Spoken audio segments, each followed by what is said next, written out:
Parallel and perpendicular lines. So we have parallel lines if we have the same slope. So that is your key phrase there. Same slope, but different y-intercepts. If they have the same y-intercept, they'd be the exact same line.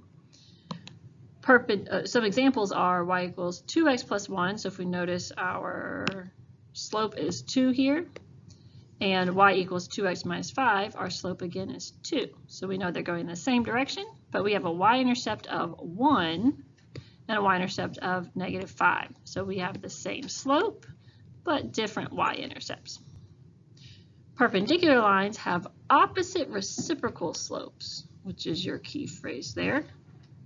And they could have the same or different y-intercepts. It does not matter where they intersect. So opposite reciprocal means opposite means that one's positive, one's negative. So in math, negative means opposite. And then reciprocal means that it's flipped upside down. So if we look here, we have a slope of -1/3 and a slope of 3. Right? So if I look at those by themselves, -1/3 and then 3 we can write as a fraction, 3/1. So we have one that's negative, one that's positive, one that's 1/3, and one that is 3/1. So these are opposite reciprocal slopes, and that's what makes them perpendicular. Let's do another example. If I had one line with a slope of 4/5, a perpendicular slope would be -5/4. Opposite because it's negative, reciprocal because it's flipped. Write an equation for a line parallel to y equals 3/4x plus 1 that goes through the point 4, -2. So we're going to start with our key phrases here. We know we want it to be parallel, so we need to focus on the slope. Okay, we'll come back to that point in a moment. All right, so if I want to create a line, that means I need the equation y equals mx plus b. But we need to know what is m and what is b. M comes from our slope. If I want it parallel to this line, I need it to have the same slope. So my m is going to equal 3/4, the same slope. Okay? Now I'm going to use this other point to help me find b. So let's plug in what we know already. We know that my m is 3/4 x plus b. So we have a y missing, an x missing, and a b missing. We need to know the b to be able to create our equation. We have an x and a y right here that we can use.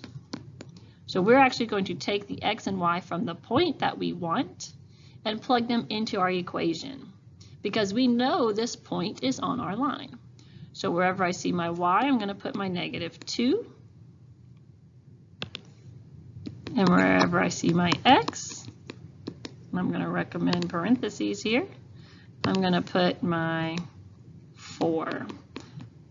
Remember, your x comes first, y comes second in your coordinate point, but you're going to be putting them into your equation in a different order. So just be careful of that. And then we can just solve for b because that's the last unknown. So I'm going to go through and simplify. This is -2 equals 3/4 times 4. These cancel. I'm left with 3 plus b. And then to solve for b, I'd have to subtract 3. And that's going to give me b is equal to -5.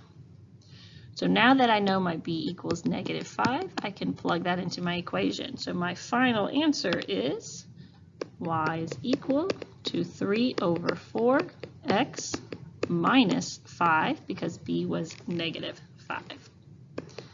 And now I have a line that is parallel to my first equation, but also contains the point 4, -2. So let's just go through that process again.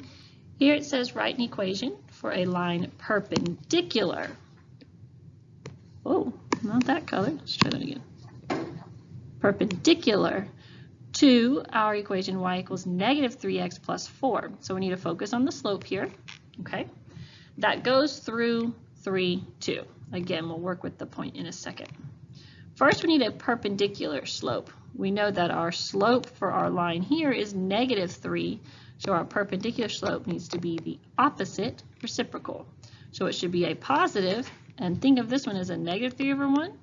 So our slope should be a positive 1 over 3. Okay, so we have our slope, we just need our b. So again, we are going to plug it into our y equals mx plus b. We know that m has to be a positive 1 over 3 to be perpendicular. And we want to solve for b, which means we need to plug in an x and a y, and that comes from our point right here. Okay, so our x is 3, and our y was 2.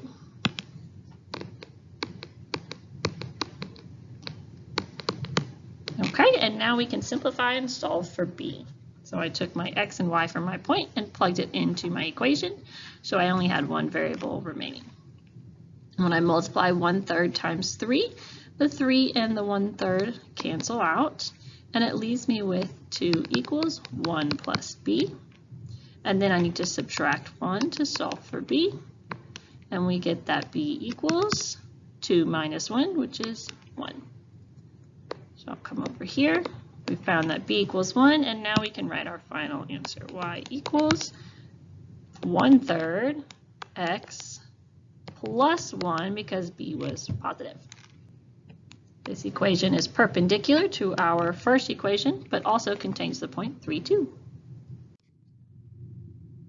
All right, this last section is asking, are the following lines parallel, perpendicular, or neither? So again, we're going to focus on the slopes. That's what's going to tell us how the lines are related. Here we have a slope of 2. Remember the m. And here we have a slope of 4. If they were parallel, their slopes would be the same, and that's not true. If they were perpendicular, their slopes would be opposite reciprocals. And we see they are not opposite and they are not reciprocals. So this would be neither. Okay, and again, we have a slope of 3 over 2 for the first one and a slope of 3 over 2 for the second one. If they're parallel, their slopes are the same. In this case, we see their slopes are the same, so these are parallel. Let's double check. I forgot to check the second part of the definition. If they're parallel, they also need different y-intercepts, and we can see that here we have a y-intercept of -4, here we have a y-intercept of 3, so we are good. And our last example, we have a slope of 2 for the first one and a slope of -1/2 for the second one. We can see their opposites, positive and negative, and now let's check if they're reciprocals. 2 can be rewritten as 2 over 1, so we can see that this is a slope of 2 over 1 and the other one's a -1 over 2. They are opposite reciprocals, so we are perpendicular.